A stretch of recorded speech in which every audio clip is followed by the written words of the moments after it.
getting the distinct privilege and honor to talk to charming demons out of somewhere in Kentucky. I'll let them introduce themselves to y'all.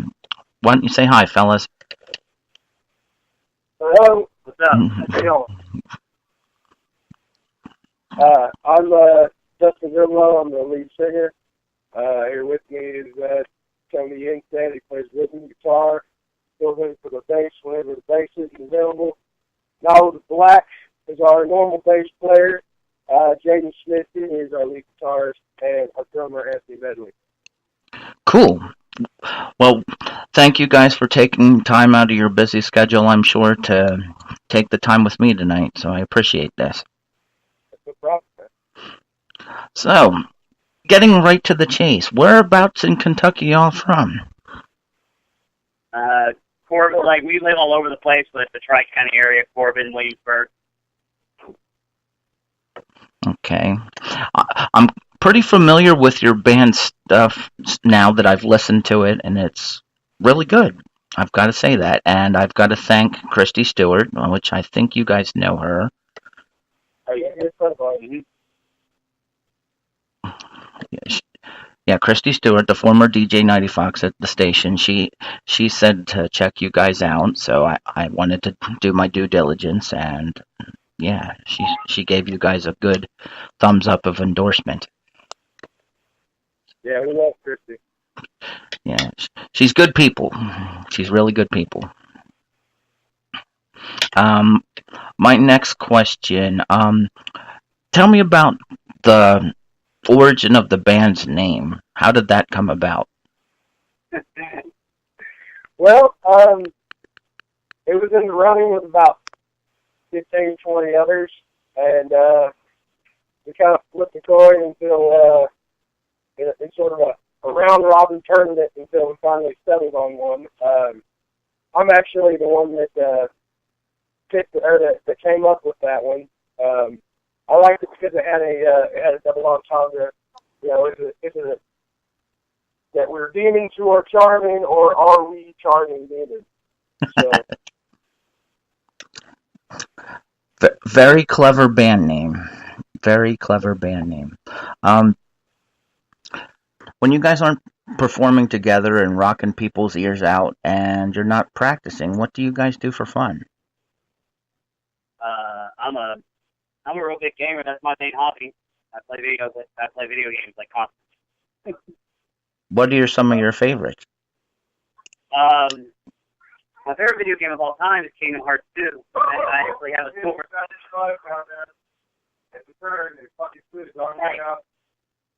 Okay, but it did it into a tree in the mud.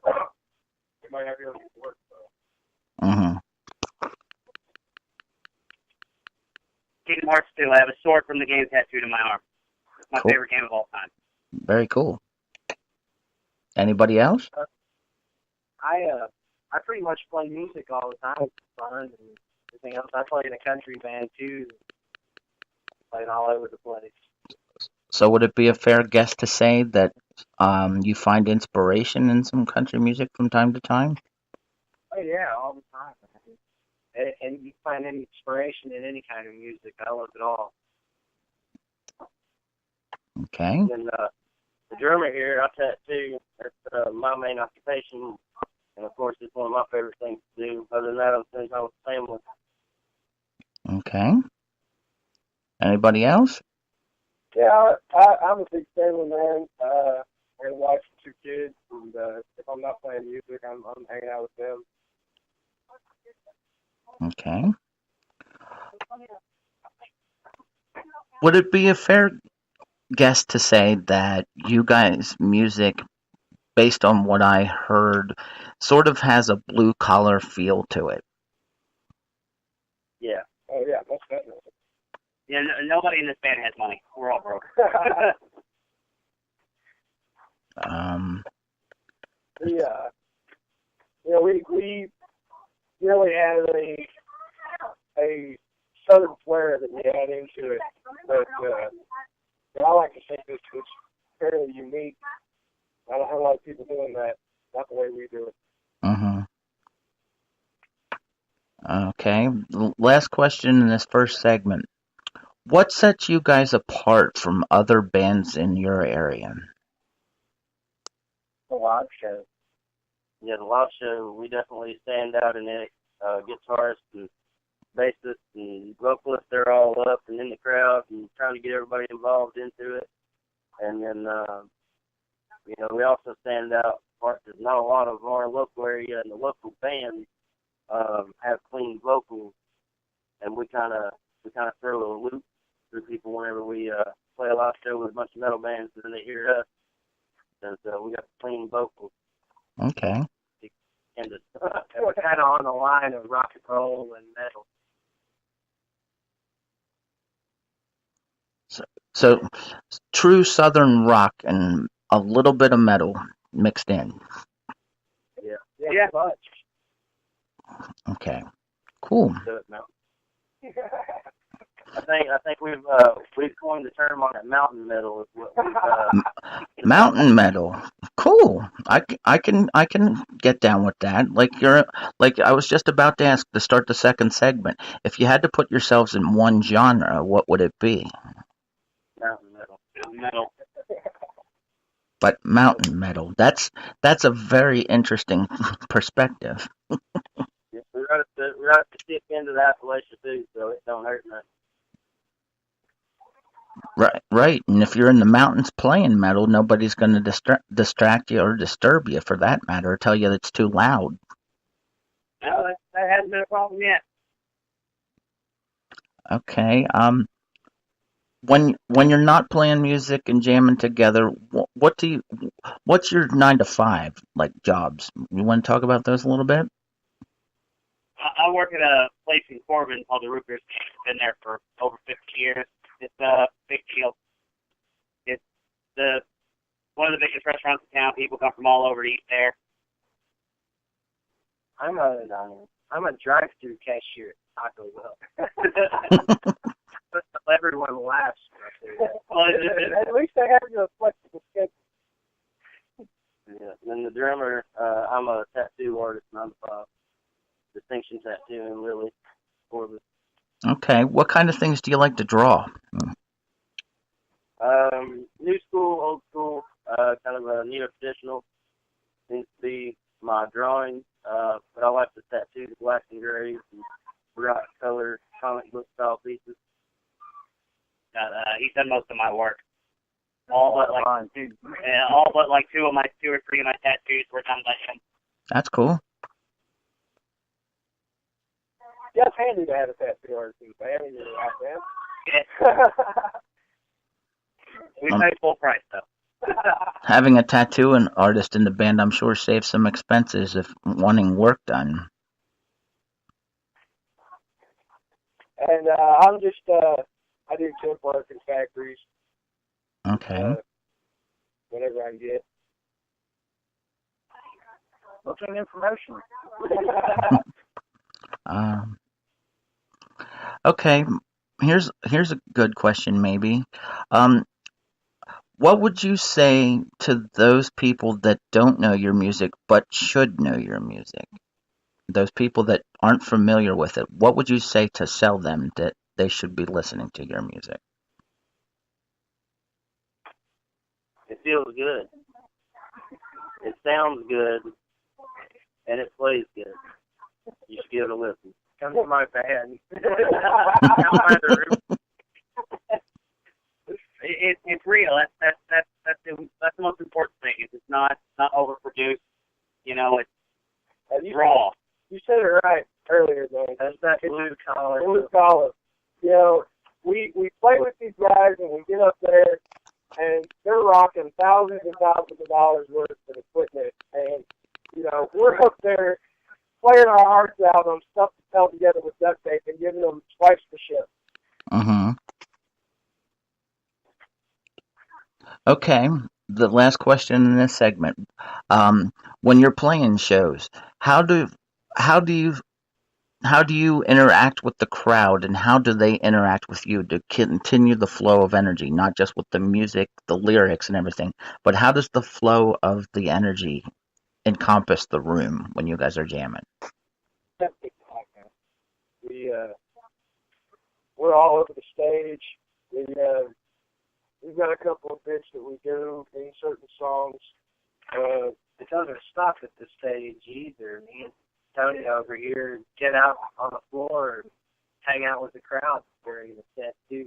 Yeah, man, we're all over the place. Yeah, I absolutely lose my shit on stage. Like I go off, I'm stomping around and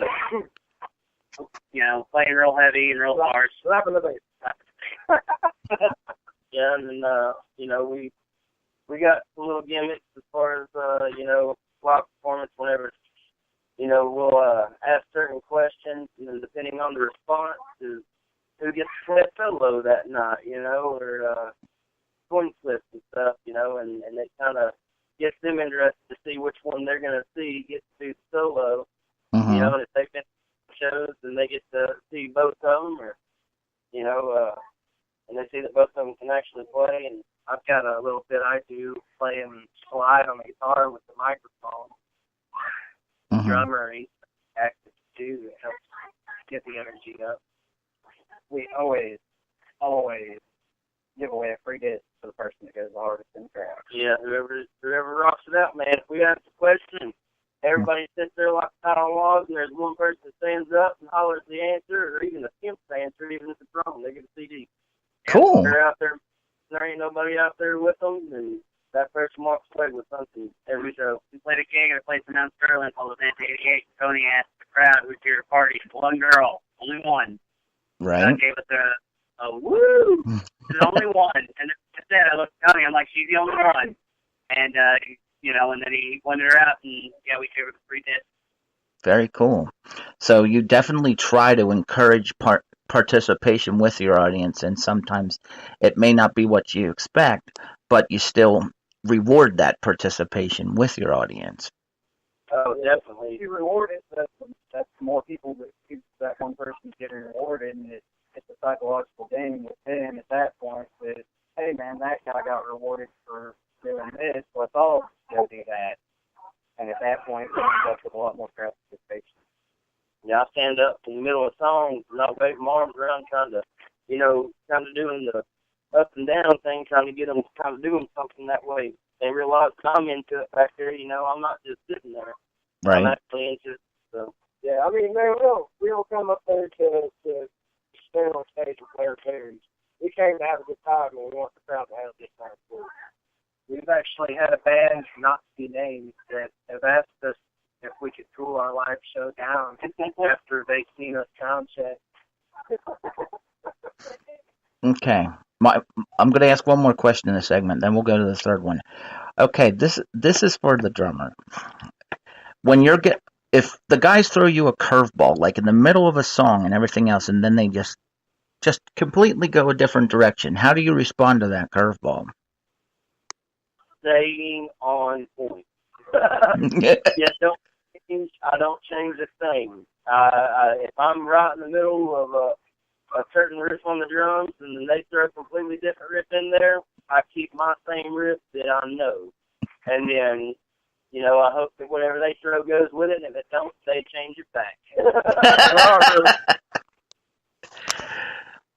So it would be a fair guess to say that you improvise well. Yeah. Well, I mean, we improvise well on the go, but if it's something that's just completely out of character, like one of them trips and hits a weird, note or something like that, no, they just stay solid on the drums just to make sure that they come back and they know where to come back at. Okay. Third segment starts now. Why don't you guys tell me a little about influential people in your music history, like individually and then collectively? Who would you say influence you guys and inspire you guys lyrically, musically, personally? I started playing bass when I was 16, and the reason why is Korn is my favorite band of all time. I don't play like Fieldy from Korn, but he's the reason why I play with my fingers instead of a stick. And why I never really bothered playing with stick, because that's how he played. But bigger influences on me are Rage Against the Machine and Mudvayne and Metallica. Cliff Burton, Tin Can Report, Ryan Martini, thank you. I can't believe I blanked on that. But those three in particular are the biggest influences on the way I play bass. And I'm also a real big Tool fan. Justin Chancellor. I love, like, he plays with a pick, but he's my favorite pick player by far. I like what he does with his pick. I try to emulate his tone as much as I can. I'm a big user of distortion, and yeah. Okay. Next. This is a drummer. I draw a big influence from a wide variety, everything from, classic rock all the way into Blink-182. Travis Barker is one of my main influences. I try to fill up the set the way that he does, even though I play with a bigger kit. And then, I draw influences also from Tool and Mudvayne, and then a lot of more, not so average, everyday listening music that most people don't know. I draw influences from it. Maybe I might hear something from Mumford and be like, I want to implement that somehow, because I listen to a wide variety of music. So, my fans are Nick Hurt and Joey Jordison and Travis Barker. Mm-hmm. That's the ones. That's me too. I'm kind of all over the place as far as music goes. I mean, as a guitarist, there's infinite things you can learn. I grew up real big on the '80s hair metal bands, and I love blues music. And lately, I've been getting into country from doing these country shows around here. I currently am working on jazz and classical music too. I also have aspirations to be a session musician on top of this band. So I'm all over the place. Okay. Most of my influences come from, I was a '90s kid. I grew up listening to,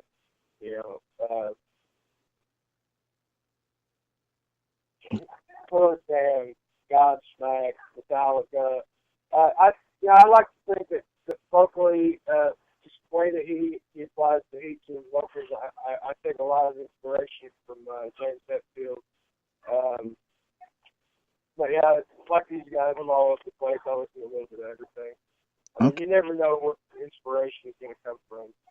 Just listen to Burn. That's a country riff. That's hard.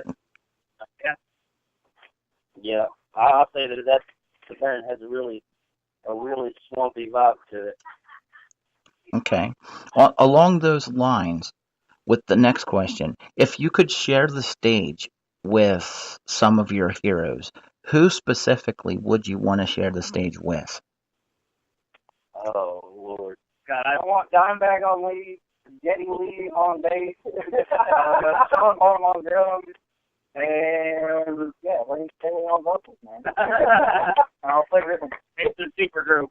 Yeah, that'd be a good combination out there. I personally would love to, I would love to tour with Chevelle, or I would love to tour with Chevelle. I'd like to tour with Hughes. Yeah.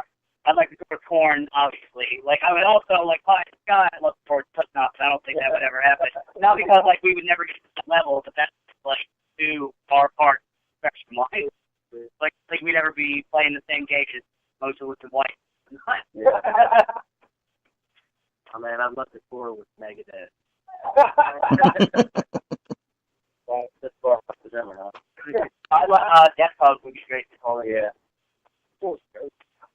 Yeah, I'm really digging their stuff lately. Drummer again. I'd probably be down. If I shared the stage with someone like Hughes, I'm pretty sure I could die. Heavy man.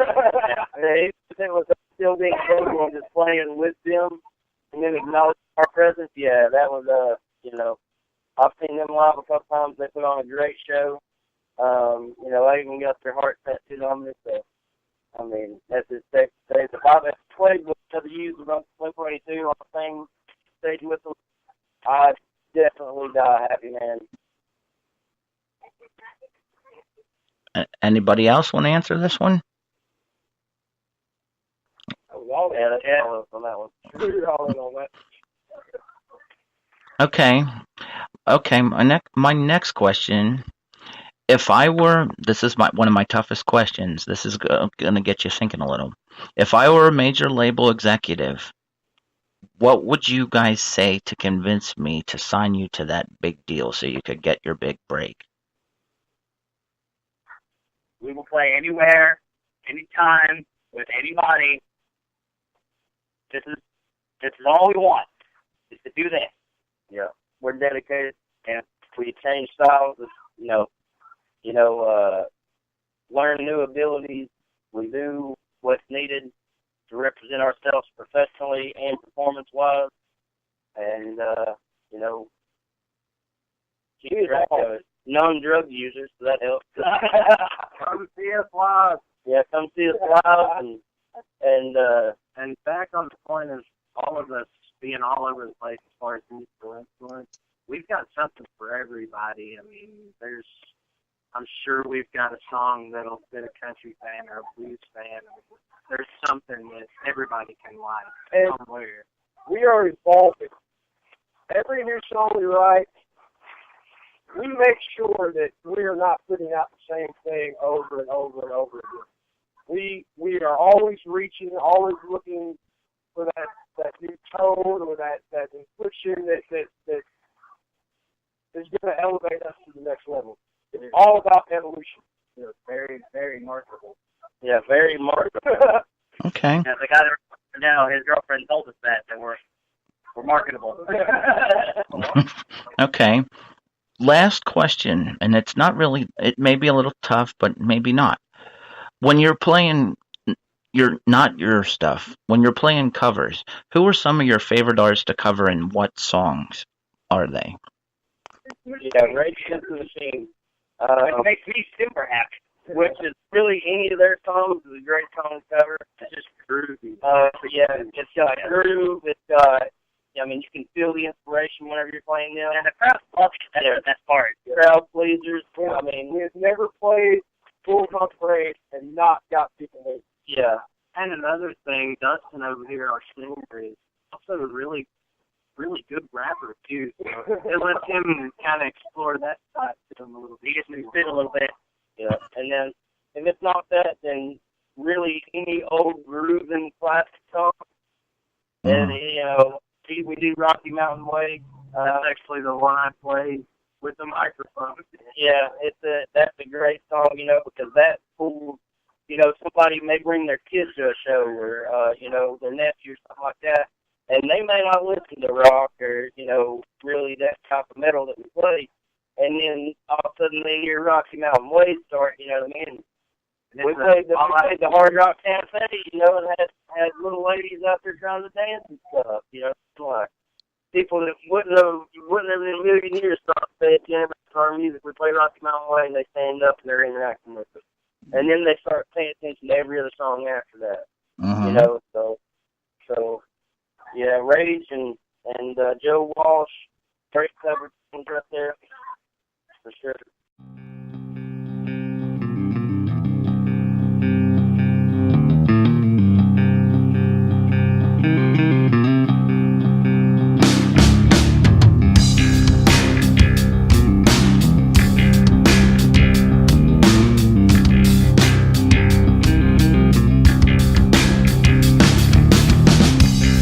She put up with his shit for 15 years.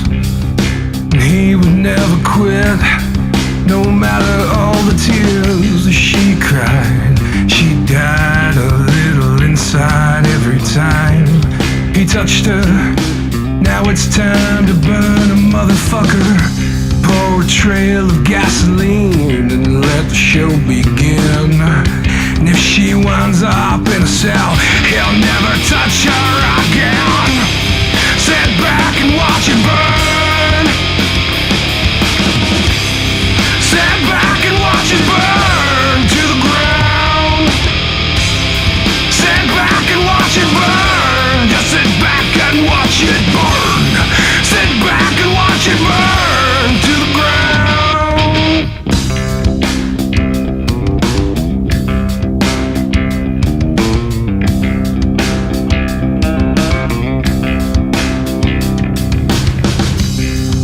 She locked all the doors, there's no escape. Nobody would believe her about the rape.